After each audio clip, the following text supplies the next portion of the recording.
How to enable and disable search indexing in Windows 10 and 11.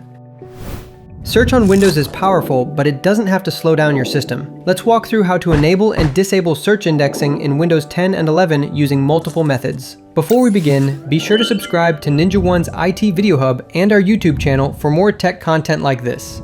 If you're using Windows 10 or 11 and want to fine-tune your system's performance, managing search indexing can make a real difference. Indexing is what lets Windows search your files quickly. It creates a database of file details, names, paths, and even metadata, so the system doesn't need to scan your drives from scratch every time. Disabling search indexing temporarily. Let's start with how to pause indexing if you're noticing a slowdown. Open your Settings app. On Windows 11, navigate to Privacy and Security, Searching Windows. On Windows 10, go to Search, Searching Windows. Scroll down and click on Advanced Indexing Options, then select Pause. Keep in mind, this only stops indexing temporarily, usually for about 15 minutes.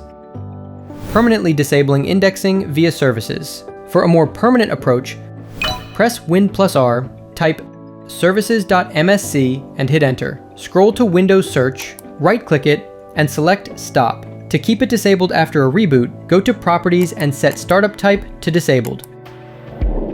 This will affect search from the Start menu, taskbar, and even apps like Outlook, so be aware of the trade-offs. Re-enabling indexing. To turn indexing back on, revisit the Services Manager, set the startup type to Automatic Delayed Start, then click Start. Advanced configuration tips. You can also customize what gets indexed. Return to Advanced Indexing Options, click Modify to choose folders that are indexed. Click Advanced, then go to the File Types tab to limit by extension.